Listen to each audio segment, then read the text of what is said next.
एडजी पर आपका फिर से स्वागत है आपके पर्सनल एआई ट्यूटर के साथ। आज हम सीबीएसई क्लास 11 सोशियोलॉजी सब्जेक्ट का एक्सटेंडेड एपिसोड कर रहे हैं और चैप्टर है social structure stratification and social processes in society. ये लगभग 30 से 60 मिनट्स का आराम से चलने वाला रिवीजन सेशन है, इसलिए जल्दी करने की जरूरत नहीं।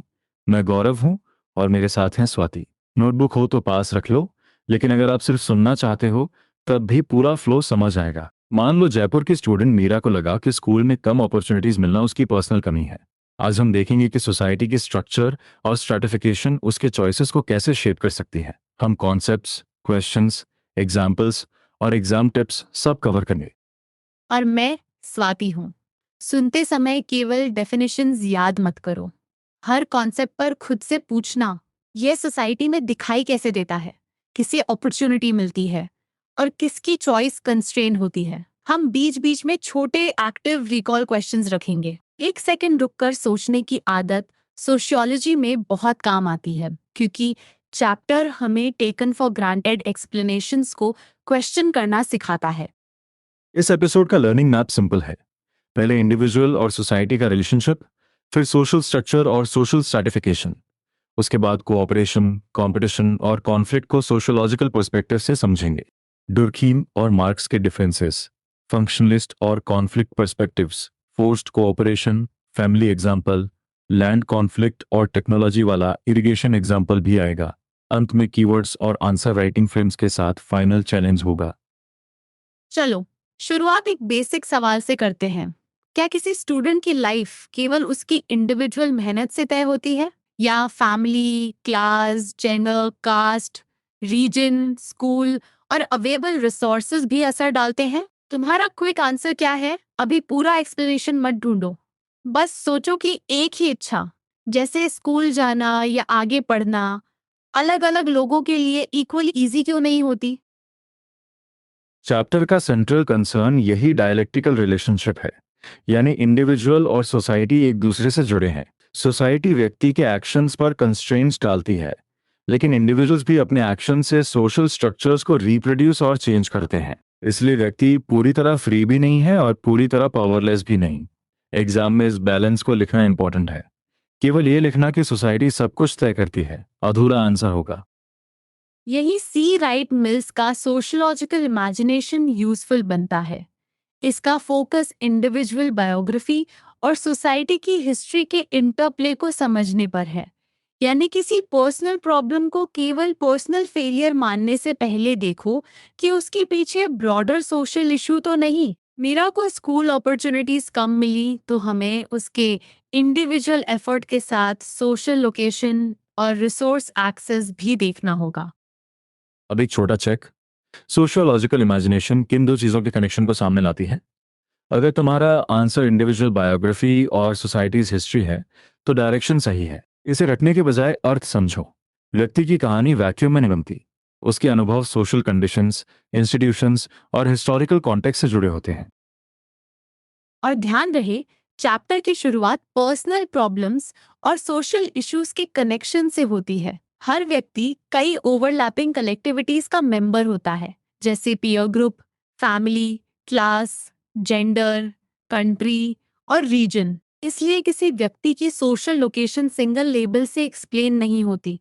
यही ओवरलैपिंग मेंबरशिप उसकी अपॉर्चुनिटीज और कंस्ट्रेंट्स को कॉम्प्लेक्स बनाती है। अब आते हैं सोशल स्ट्रक्चर पर। सोशल स्ट्रक्चर का मतलब है सोसाइटी के ऑर्गेनाइज्ड पैटर्न्स ऑफ रिलेशनशिप्स और behaviour. Social environment random events का कलेक्शन नहीं होता। उसमें रेगुलरिटीज और पैटर्न्स दिखाई देते हैं। लोग किस तरह रिलेट करते हैं, ग्रुप्स कैसे ऑपरेट करते हैं, इंस्टीट्यूशंस कैसे चलते हैं और रोल्स कैसे मेंटेन होते हैं। इन सबको समझने के लिए सोशल स्ट्रक्चर का कॉन्सेप्ट काम आता है। बुक सोशल स्ट्रक्चर को बिल्डिंग की स्ट्रक्चर से कंपेयर करती है। बिल्डिंग में वॉल्स, फ्लोर और रूफ मिलकर उसका शेप बनाते हैं। उसी तरह सोसाइटी में रिलेशनशिप्स और रिपीटेड प्रैक्टिसेस एक पैटर्न बनाते हैं। लेकिन यहाँ एक कॉशन है।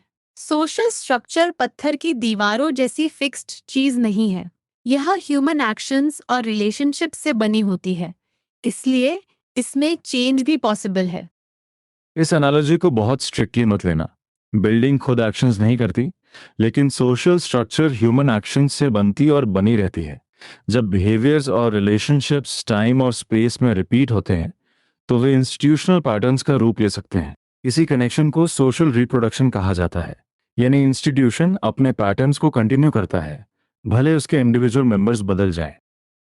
स्कूल का example low. Admission procedures, code of conduct, daily assembly और एनुअल फंक्शंस बार बार होते हैं। समय के साथ ये स्कूल लाइफ के इंस्टीट्यूशनलाइज पैटर्न्स बन जाते हैं। स्टूडेंट्स और टीचर्स बदलते रहते हैं, फिर भी स्कूल इंस्टीट्यूशन कंटिन्यू करता है। फैमिली में भी बिहेवियर, मैरिज प्रैक्टिसेस, ड्यूटीज और एक्सपेक्टेशंस के रिपीटेड पैटर्न स्ट्रक्चर बनाते हैं। एक सेकंड सोचो, तुम्हारे स्कूल में कौन सी प्रैक्टिसेस हर साल रिपीट होती हैं? लेकिन कंटिन्यूटी का मतलब नो चेंज नहीं है। ह्यूमन बीइंग स्ट्रक्चर को रिप्रोड्यूस करते हुए उसमें चेंजेस भी लाते हैं। इसलिए सोसाइटी को ऐसे बिल्डिंग की तरह समझ सकते हैं जिसे उसके अपने ब्रिक्स लगातार रिकंस्ट्रक्ट कर रहे हैं। यहाँ ब्रिक्स ह्यूमन बीइंग्स हैं।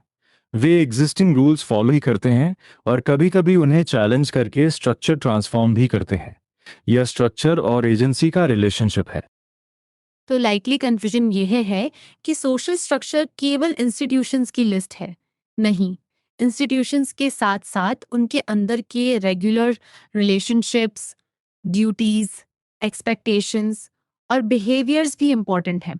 फैमिली को सिर्फ मेंबर्स की संख्या से नहीं समझेंगे, ये भी देखेंगे कि कौन क्या रोल निभाता है, कौन सी एक्सपेक्टेशंस हैं और पैटर्न्स कैसे मेंटेन होते हैं। एग्जाम पॉइंट ऑफ व्यू से सोशल स्ट्रक्चर की डेफिनेशन लिखते समय 3 कीवर्ड्स रखो: ऑर्गेनाइज पैटर्न, रिलेशनशिप्स और रेगुलरिटीज ऑफ बिहेवियर। फिर एक छोटा एग्जाम्पल दो, जैसे स्कूल की एडमिशन प्रोसीजर या डेली असेंबली। अंत में लिखो कि सोशल स्ट्रक्चर इंडिविजुअल अपॉर्चुनिटीज और कंस्ट्रेंट्स का फ्रेमवर्क बनाती है। डेफिनेशन, एक्सप्लेनेशन और एग्जाम्पल का यह सीक्वेंस आंसर को क्लियर रखेगा। अब लिसनर चेक। अगर स्कूल में पुराने स्टूडेंट्स चले जाएं और नए स्टूडेंट्स आ जाएं, फिर भी एडमिशन प्रोसेस और कोड ऑफ कंडक्ट क्यों बने रहते हैं? तुम्हारा आंसर होना चाहिए कि रिपीटेड प्रैक्टिसेस इंस्टीट्यूशन को परसिस्ट करने में मदद करती हैं। साथ ही नए मेंबर्स चेंजेस भी इंट्रोड्यूस कर सकते हैं। इसलिए परसिस्टेंस और ट्रांसफॉर्मेशन दोनों साथ समझने हैं। अब सोशल स्ट्रैटिफिकेशन, इसका अर्थ है सोसाइटी में ग्रुप्स के बीच स्ट्रक्चर्ड इनइक्वालिटीज का होना, खासकर मटेरियल या सिंबॉलिक रिवॉर्ड्स और रिसोर्सेज तक एक्सेस में। यह इनइक्वालिटी रैंडम नहीं होती, ये सोशल ग्रुप मेंबरशिप से सिस्टमैटिकली जुड़ी होती है। मॉडर्न सोसाइटीज में क्लास डिविजन्स के साथ वेल्थ और पावर के बड़े डिफरेंसेस दिख सकते हैं, लेकिन caste, race, region, community, tribe और जेंडर भी स्ट्रैटिफिकेशन के बेसिस हो सकते हैं। सोशल स्ट्रक्चर और स्ट्रैटिफिकेशन को अलग भी समझो और कनेक्टेड भी। स्ट्रक्चर सोसाइटी के ऑर्गेनाइज्ड पैटर्न्स को दिखाती है। स्ट्रैटिफिकेशन उसी ब्रॉडर स्ट्रक्चर के अंदर अनइक्वल ग्रुप्स का पैटर्न अरेंजमेंट दिखाती है। यानी हर डिफरेंस स्ट्रैटिफिकेशन नहीं होता। स्ट्रैटिफिकेशन में इनइक्वालिटी स्ट्रक्चर्ड होती है और अक्सर जनरेशंस के अक्रॉस परसिस्ट करती है।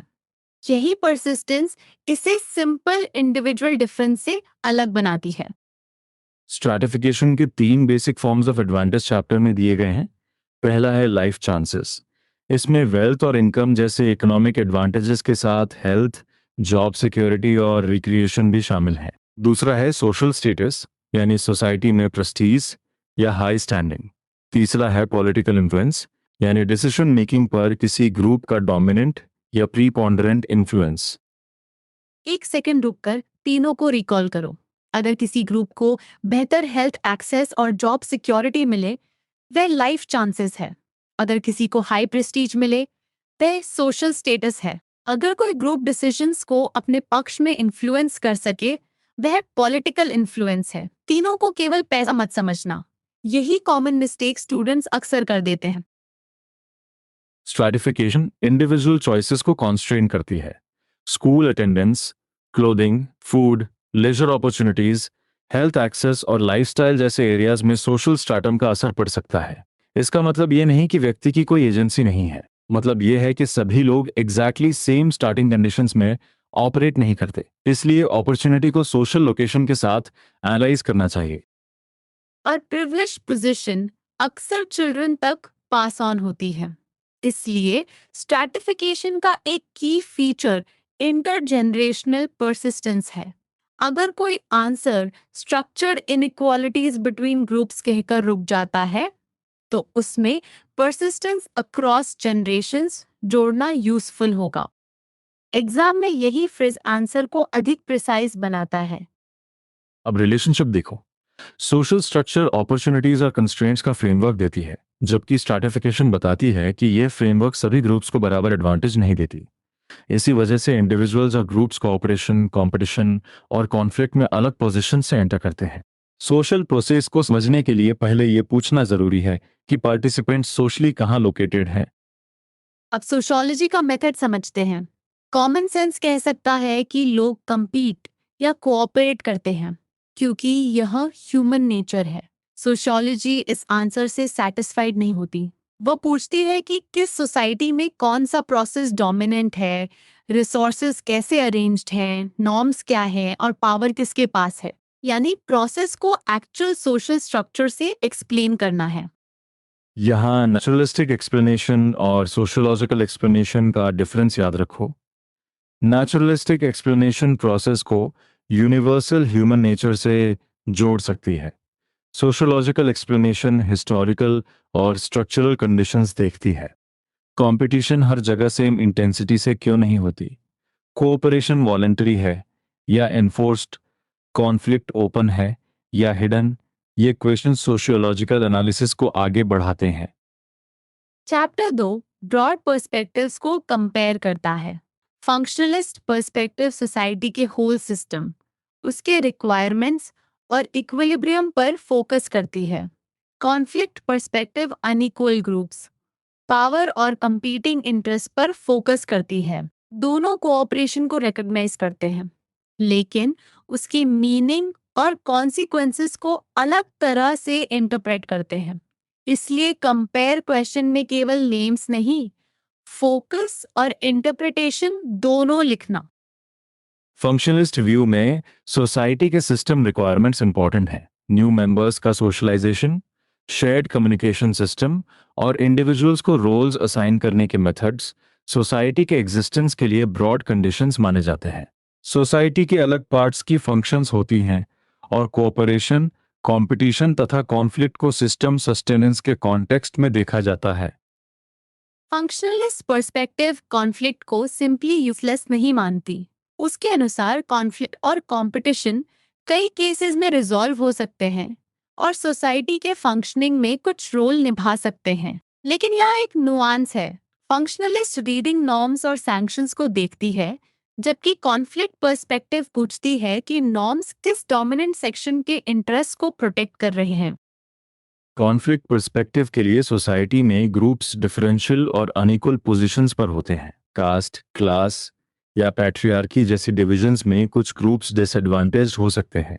Dominant groups cultural norms, coercion या वायलेंस के माध्यम से अनइक्वल ऑर्डर सस्टेन कर सकते हैं। इसलिए अपेरेंटली स्मूथ कोऑपरेशन के पीछे कॉन्फ्लिक्ट ऑफ इंटरेस्ट छिपा हो सकता है। क्विक कंपैरिजन करो। डिर्कहाइम को जनरली फंक्शनल पर्सपेक्टिव से जोड़ा जाता है और मार्क्स को कॉन्फ्लिक्ट पर्सपेक्टिव से। डिर्कहाइम सोशल कंस्ट्रेंट और सोसाइटी की प्राइमेसी पर जोर देते हैं। मार्क्स कंस्ट्रेंट्स के साथ ह्यूमन क्रिएटिविटी और एजेंसी को भी स्ट्रेस करते हैं। एग्जाम में ये लिखना कि दोनों बिल्कुल ऑपोजिट हैं सही नहीं होगा। दोनों सोसाइटी और कोऑपरेशन को सीरियसली एनालाइज करते हैं, पर एम्फेसिस अलग है। अब कोऑपरेशन पर आते हैं।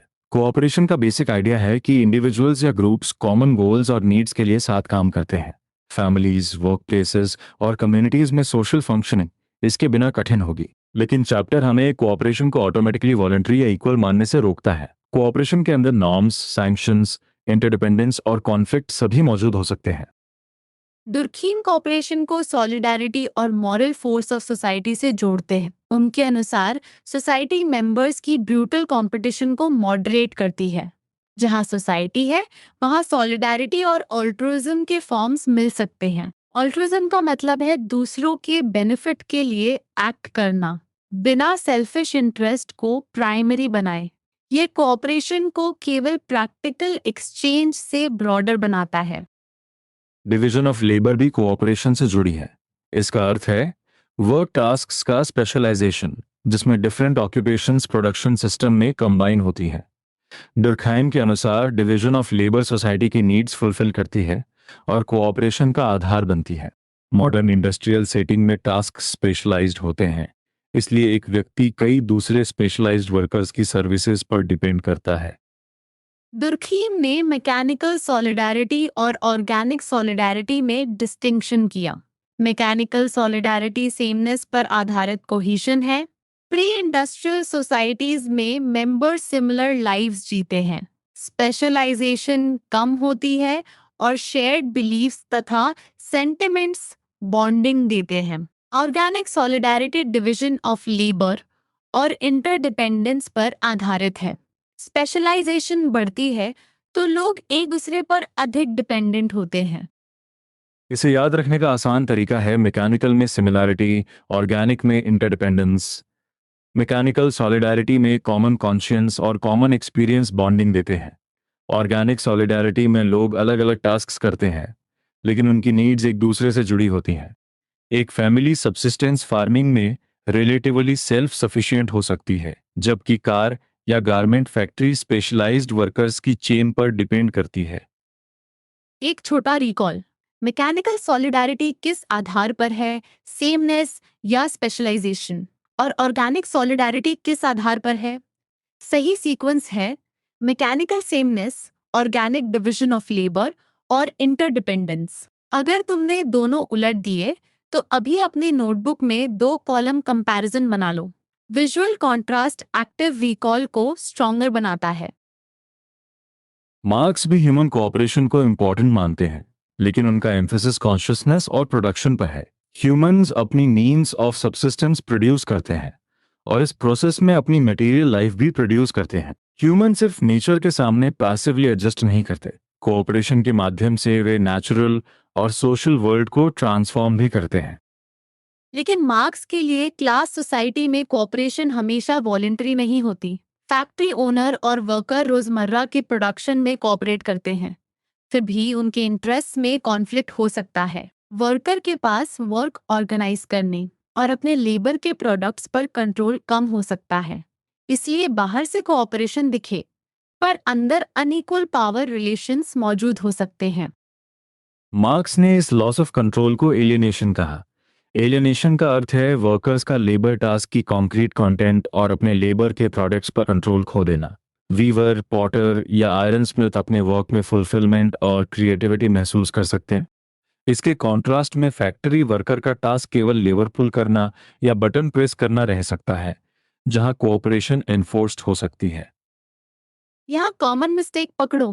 कोऑपरेशन का मतलब ऑटोमेटिकली हार्मनी नहीं है। कोऑपरेशन एक शेयर्ड एक्टिविटी हो सकती है, लेकिन उसके कंडीशंस अनइक्वल हो तो कॉन्फ्लिक्ट भी साथ मौजूद रह सकता है। इसी को चैप्टर रिपीटेडली दिखाता है। इसलिए आंसर में कोऑपरेशन को वॉलंटरी और एनफोर्स्ड दोनों पॉसिबिलिटीज के साथ डिस्कस करना हाई वैल्यू पॉइंट है। अब तक हम फर्स्ट मेजर आइडियाज कवर कर चुके हैं।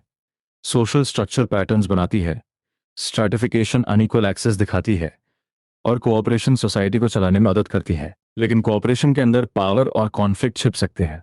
अगर तुम इस पॉइंट को अपने शब्दों में एक्सप्लेन कर सकते हो तो चैप्टर की कोर रीजनिंग पकड़ में आ रही है।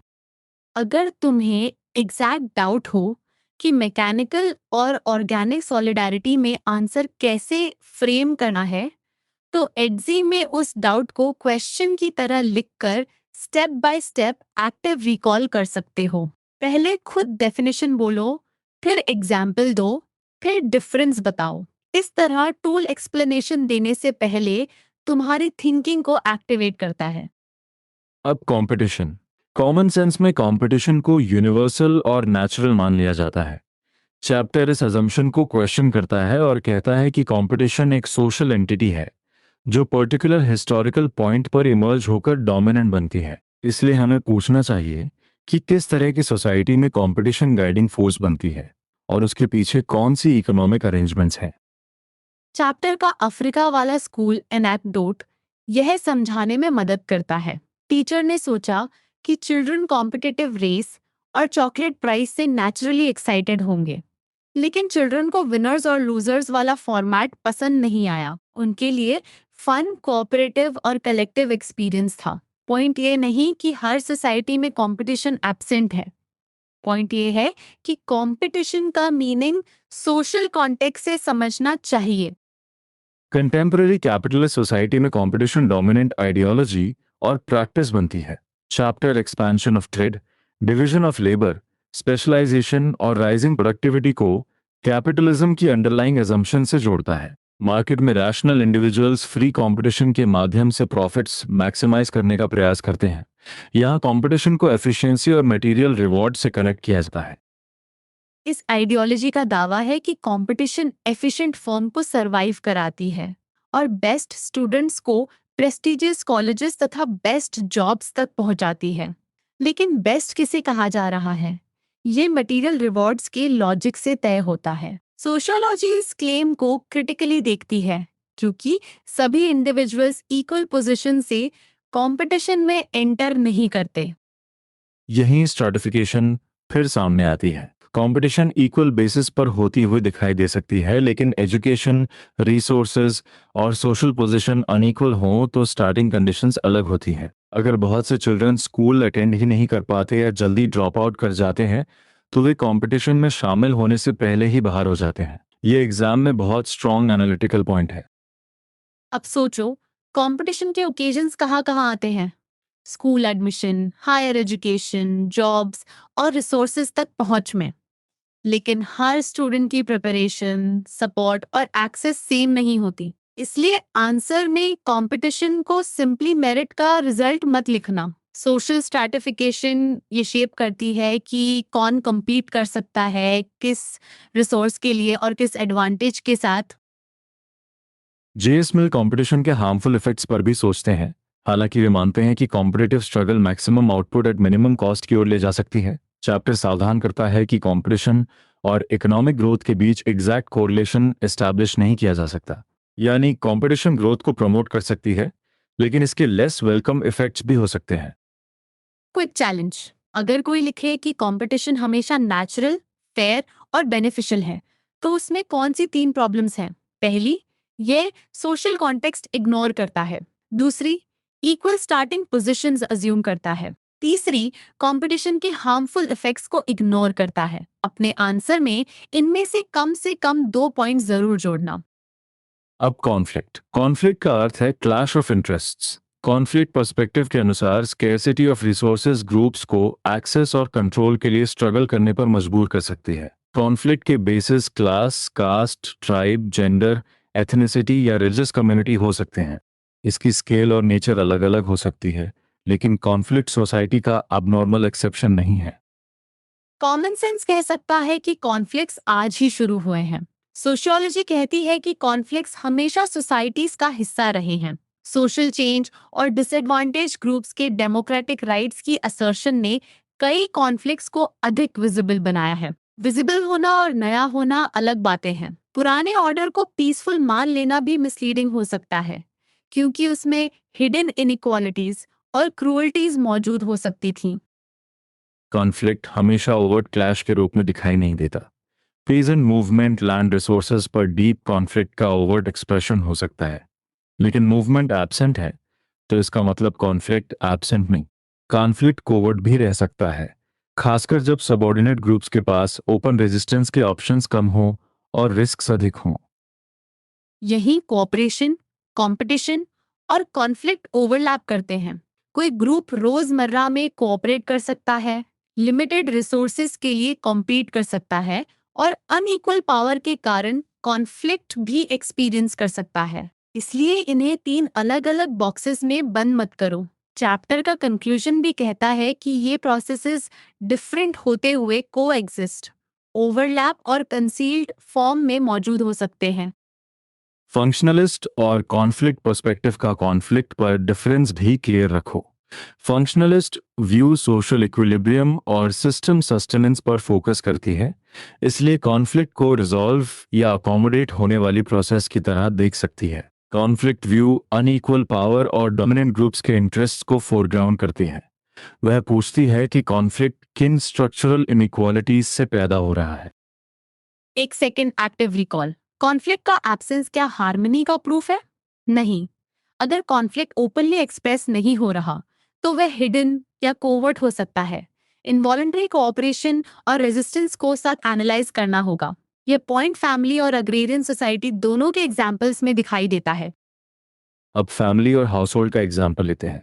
ट्रेडिशनली फैमिली को हार्मोनियस यूनिट माना गया, जहां कोऑपरेशन और एल्ट्रुइज्म डोमिनेंट है। फेमिनिस्ट एनालिसिस ने इस अजम्पशन को क्वेश्चन किया। अमर्त्य सेन के डिस्कशन में एनफोर्स्ड कोऑपरेशन का आइडिया आता है। फैमिली मेंबर्स को कोऑपरेट करना पड़ सकता है क्योंकि इंडिविजुअल एक्टिविटीज को फैमिली ऑर्गेनाइजेशन के कोऑपरेटिव फॉर्मेट में मोल्ड किया जाता है, भले कॉन्फ्लिक्ट ऑफ इंटरेस्ट मौजूद हो। विमेन्स नेटल प्रॉपर्टी राइट्स वाला एग्जाम्पल बहुत इंपॉर्टेंट है।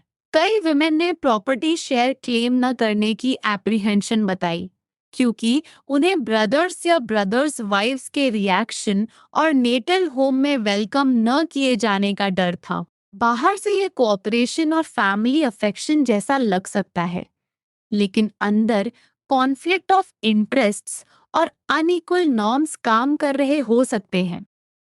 इस सिचुएशन को फंक्शनलिस्ट व्यू अकोमोडेशन कह सकते हैं, यानी कॉन्फ्लिक्ट के बावजूद कॉम्प्रोमाइज और कोएग्जिस्टेंस। लेकिन कॉन्फ्लिक्ट एनालिसिस पूछेगी कि अकोमोडेशन वॉलंटरी है या प्रेशर और नॉर्म से इन्फोर्स्ड। अगर ओपन कॉन्फ्लिक्ट से रिलेशनशिप्स, सिक्योरिटी या सपोर्ट खोने का रिस्क हो तो साइलेंस को फ्री एग्रीमेंट मानना गलत होगा। यही डिस्टिंक्शन आंसर में बहुत केयरफुली लिखना। विमेन की कोवर्ट स्ट्रैटेजीज भी चैप्टर में डिस्कस हैं। ट्रस्टेड एलाइज के through small business, secret lending और बोरोइंग, और जेंडर आइडियोलॉजीज के मीनिंग पर नेगोशिएशन, रेजिस्टेंस के फॉर्म्स हो सकते हैं। ओपन कॉन्फ्लिक्ट हाई रिस्क हो तो रेजिस्टेंस क्लैंडस्टाइन फॉर्म ले सकती है। इसलिए सबऑर्डिनेट ग्रुप्स को पावरलेस समझना भी ओवर सिंप्लीफिकेशन है। एजेंसी मौजूद होती है, लेकिन ऑप्शंस कंस्ट्रेन्ड होते हैं। अब लैंड कॉन्फ्लिक्ट का एग्जाम्पल। हरबख्श ने लैंड मॉर्गेज की थी, बाद में सक्सेसर गणपत ने लैंड वापस मांगी, लेकिन नथु ने रिटर्न करने से मना किया। एक्सचेंज रेवेन्यू रिकॉर्ड्स में कोडिफाइड नहीं था। गणपत ने अपने पुलिस इन्फ्लुएंस का इस्तेमाल किया और फोर्सफुली लैंड कल्टीवेट की। बाद में पुलिस प्रेशर और विलेज मीटिंग के माध्यम से मनी और लैंड का सेटलमेंट हुआ। यहाँ लैंड, रिकॉर्ड्स और पावर तीनों एनालाइज करने हैं। इस एग्जाम्पल में अलग सोशल ग्रुप्स और पावर रिलेशंस आइडेंटिफाई करो। लैंड रिसोर्स पर डिसएग्रीमेंट इकोनॉमिक कॉन्फ्लिक्ट है। लीगल रिकॉर्ड्स की एब्सेंस ने फॉर्मल रेमेडी कठिन बनाई। पुलिस इन्फ्लुएंस ने पावर का रोल दिखाया। फिर विलेज मीटिंग ने कॉन्फ्लिक्ट रेजोल्यूशन में कलेक्टिव प्रोसेस का रोल निभाया। एग्जाम में केवल घटना रिपीट मत करना। कॉज, एक्टर्स, रिसोर्स, पावर और रेजोल्यूशन को अलग अलग लिखना। अब टेक्नोलॉजी और कोऑपरेशन का सटल पॉइंट। चरस नाम के इंडिजिनस वेल इरिगेशन डिवाइस को ऑपरेट करने के लिए 2 पेयर्स ऑफ बुलक्स और 4 मेन की जरूरत थी। एक ऑर्डिनरी पेजेंट के लिए ये कॉस्टली हो सकता था, इसलिए हाउस होल्ड्स किन, नेबर्स या फ्रेंड्स से बुलक्स और मैन पावर बॉट करते और रिटर्न सर्विस देते। यहाँ टेक्नोलॉजी कोऑपरेशन की आवश्यकता बढ़ाती है। जब चारस की जगह राहत यानी पर्शियन व्हील आती है तो हेवियर कैपिटल इन्वेस्टमेंट चाहिए, लेकिन ऑपरेशन के लिए 1 पेयर ऑफ बुलक्स और 1 पर्सन सफिशिएंट होता है। इससे इरिगेशन में हाउस होल्ड्स के बीच कोऑपरेशन की नेसेसिटी कम हो सकती है। की इन्फरेंस यह है कि टेक्नोलॉजी का लेवल सोशल कोऑपरेशन की रिक्वायर्ड लेवल को शेप कर सकता है। टेक्नोलॉजी को केवल मशीन मत समझो, सोशल रिलेशंस पर उसका असर भी देखो। ये एग्जाम्पल चैप्टर की लार्ज आर्ग्यूमेंट पर सपोर्ट करता है। कोऑपरेशन ह्यूमन नेचर का फिक्स रिजल्ट नहीं है। प्रोडक्शन अरेंजमेंट्स, टेक्नोलॉजी और रिसोर्स एक्सेस भी तय करते हैं कि लोगों को कितनी कोऑपरेशन चाहिए। इसी तरह सोशल स्ट्रक्चर और स्ट्रैटिफिकेशन अपॉर्चुनिटीज और कंस्ट्रेंट्स शेप करते हैं, और ह्यूमंस कभी कभी उन्हीं स्ट्रक्चर्स को मॉडिफाई भी करते हैं। अब हम फाइनल सेक्शन में एंटर कर रहे हैं। पहले वोकैबुलरी रीकैप। ऑल्ट्रिज्म, दूसरों के बेनिफिट के लिए बिना सेल्फिशनेस एक्ट करना। एलियनेशन, वर्कर्स का लेबर टास्क और प्रोडक्ट्स पर कंट्रोल खोना। सोशल कंस्ट्रेंट, ग्रुप्स और सोसाइटी का बिहेवियर पर conditioning influence. Structures, constructed frameworks और ऑर्गेनाइजेशन के पैटर्न्स जो बिहेवियर को डायरेक्ट या कंस्ट्रेन कर सकते हैं। आंसर राइटिंग के लिए एक यूनिवर्सल स्ट्रक्चर रख सकते हो। पहले कॉन्सेप्ट की प्रिसाइज डेफिनेशन, फिर चैप्टर ग्राउंडेड एक्सप्लेनेशन, फिर रेलेवेंट एग्जाम्पल, और अंत में स्ट्रक्चर या स्ट्रैटिफिकेशन से उसका कनेक्शन। कंपेयर क्वेश्चन में दोनों पर्सपेक्टिव्स का फोकस और डिफरेंस लिखो।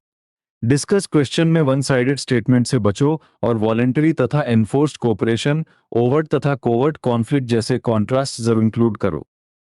कॉमन मिस्टेक्स की मिनी लिस्ट सुनो। सोशल स्ट्रक्चर को फिक्स्ड बिल्डिंग समझना, स्ट्रैटिफिकेशन को केवल इनकम माना, कोऑपरेशन को हमेशा वॉलेंटरी लिखना, कंपटीशन को नेचुरली फेयर मानना और कॉन्फ्लिक्ट न दिखने पर उसे एब्सेंट मान लेना। इन 5 मिस्टेक्स को अवॉइड करोगे तो तुम्हारा आंसर अधिक सोशलॉजिकल लगेगा। हर क्लेम को पावर, नॉर्म्स, रिसोर्सेज या सोशल पोजीशन से कनेक्ट करके देखो। लाइकली एग्जाम प्रॉम्प्ट्स हो सकते हैं।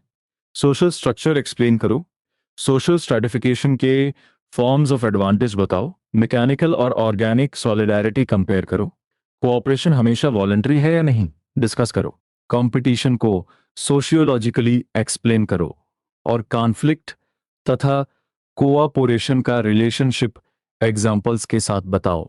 इन क्वेश्चंस में डेफिनेशंस के साथ एनालिसिस और एग्जाम्पल्स लिखना जरूरी है। फाइनल चैलेंज से पहले एक रैपिड राउंड। सोशल स्ट्रक्चर किसे शो करती है? ऑर्गेनाइज्ड पैटर्न्स और रेगुलरिटीज। स्ट्रैटिफिकेशन किसे शो करती है? स्ट्रक्चर्ड इनइक्वालिटीज और अनइक्वल एक्सेस। डुर्खीम का मैकेनिकल सॉलिडारिटी किस पर बेस्ड है? सेमनेस। ऑर्गेनिक सॉलिडारिटी किस पर? डिविजन ऑफ लेबर और इंटरडिपेंडेंस। मार्क्स का एलियनेशन, लेबर और उसके प्रोडक्ट्स पर कंट्रोल का लॉस। कंपटीशन को नेचुरल क्यों नहीं मानना? क्योंकि उसका फॉर्म और डोमिनेंस सोशल तथा हिस्टोरिकल कंडीशंस से जुड़ा है। आज के पूरे एपिसोड का रिकैप करते हैं। सोशल स्ट्रक्चर सोसाइटी के रिलेशनशिप्स और बिहेवियर के ऑर्गेनाइज्ड पैटर्न्स हैं जो अपॉर्चुनिटीज और कंस्ट्रेंट्स का फ्रेमवर्क बनाते हैं। सोशल स्ट्रैटिफिकेशन ग्रुप्स के बीच स्ट्रक्चर्ड इनइक्वालिटी है जिसमें लाइफ चांसेस, सोशल स्टेटस और पॉलिटिकल इन्फ्लुएंस अनइक्वल हो सकते हैं और एडवांटेजेस जनरेशंस तक परसिस्ट कर सकते हैं। कोऑपरेशन, कंपटीशन और कॉन्फ्लिक्ट अलग प्रोसेसेस हैं लेकिन ये ओवरलैप भी कर सकते हैं। डुर्खीम सॉलिडारिटी और सोशल कंस्ट्रेंट पर जोर देते हैं जबकि मार्क्स अनइक्वल पावर, एजेंसी और एलियनेशन को फोरग्राउंड करते हैं। कॉमन मिस्टेक याद रखो, अपेरेंट कोऑपरेशन को हमेशा वॉलेंटरी हार्मनी मत मानना। अब नोटबुक में बिना देखे एक शॉर्ट आंसर लिखो, कोऑपरेशन और कॉन्फ्लिक्ट कैसे साथ मौजूद हो सकते हैं। फिर चाहो तो एडजी में अपने आंसर को एक्टिव रिकॉल चैलेंज की तरह टेस्ट करो। बहुत अच्छा किया तुमने। अगली रिवीजन में मिलते हैं, तब तक कॉन्सेप्ट्स को एग्जाम्पल से जोड़कर रहो।